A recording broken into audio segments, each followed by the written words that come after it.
All right, 2017 Maserati Ghibli base. I'm gonna tackle the spark plugs. So the car has 90,000 miles. Every 30,000 miles, I did the spark plugs.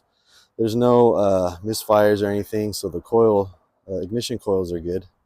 In fact, I'll show you right now that they're Ferrari ignition coils, which is pretty cool.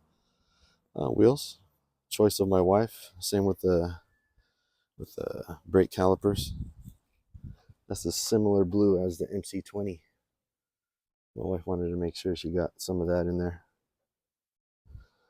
All right, so pop this thing open. All right, first thing you got to do, pop this cover off.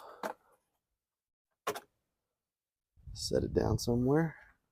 All right, so we got 6 of them. This ignition coil, you can see Ferrari derived motor. Sounds really nice. One of the best sounding V6s in my opinion. Okay, so these two are going to be good. This one and this one. This one is tucked under the crow a little bit into the firewall. This motor is set in a little bit.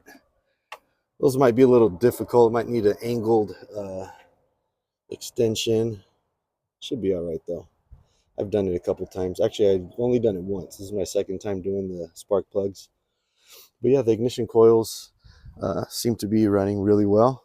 No misfires at all. These are the spark plugs I'm using. NGK laser iridium. All right, they're supposed to be gapped at 0.6 millimeters from what I understand. So I just got to check that before you install them, make sure they're good to go. All right, so when you take off the ignition coils, you're going to need a 5mm hex or Allen wrench, whatever you want to call it. Get that in there. It should be pretty easy. Just don't let it fall into the abyss. It'd be a pain to get that. All right, so take all 6 of them off. And then what I do is once all those bolts are out, I don't take all the ignition coils out. I take one out, put the spark plug in, put the ignition coil back on, and screw it back on. Do that 6 times. All right, I did, was it cylinders 6 and 5, first 2 on this driver's side. This one is a little harder to get. You go straight in, and this is blocking, as you can see. And my spark plug socket and a couple extensions won't fit directly in the hole because that's in the way. So this is what I did. Took apart the extension to only this. Put this in first. I mean, you could do this however you want. There, I was able to grab. Sticking out a little bit. Now I can attach this. There we go. Now I can take it out. There we go. And once it's loose, you can hand loosen it, like right now.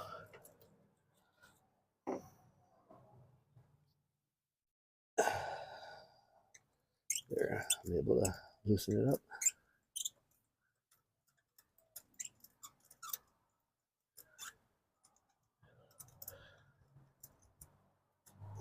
Actually, I might want to take off this little one too.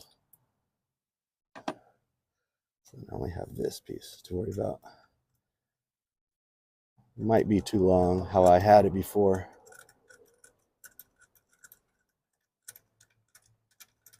All right, here it is.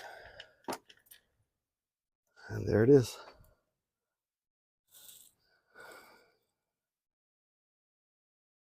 A little burnt. Some brand new ones will do it well. There you go. So it'll be similar on the other side. The other side looks like it's not in as well. It's not in as much, I should say. This one, so that's cylinder 4. That's what it's marked as anyway. Yep, that one's in. You can't see straight in because this is blocking. So you just got to get a little creative with accessing that spark plug. No big deal. So this is a brand new spark plug. As you can see, it's significantly different than the other one I showed you. Now, what I do is on the threads, right there, I put anti-seize, like a silver gel. And on the white part, I put dielectric grease. It's like a white, kind of a clear grease. You want to put that on so there's no arcing, so there's no issues with sending the signal to the spark plug. That's from my understanding. That's what it's for. I used to put it on the coil itself, the inside right there. Used to do that, but um, as you put the spark plug in, some of that gel can get onto the metal tip of the spark plug. That's why it's better just to put it right there on that white part of the spark plug. All right, not sure if you can tell. Dielectric grease is on. Looks a little wet. A little thin layer of dielectric grease, the white part. And that silver gel is anti-seize. I always do anti-seize with spark plugs just so it doesn't get stuck. You definitely don't want to mess with the threads, or else it's a lot of work to rethread the little compartment where the spark plug's going. All right, ready to be put in. Do this 6 times. I already did it 2 times on this side. Got one over there, and then I got to do the 3 on that side. All right, now on the other side, 3 more to go. These are the exact spark plugs that I use. NGK Laser Iridium Premium. There we go. SILKAR8C6DS. Stock number 96372. There's 4 in here, and then got 2 extra 6 cylinders. From what I understand, if it is an aluminum head, then you're going to need to torque down the spark plugs to 14.5 foot-pounds of torque.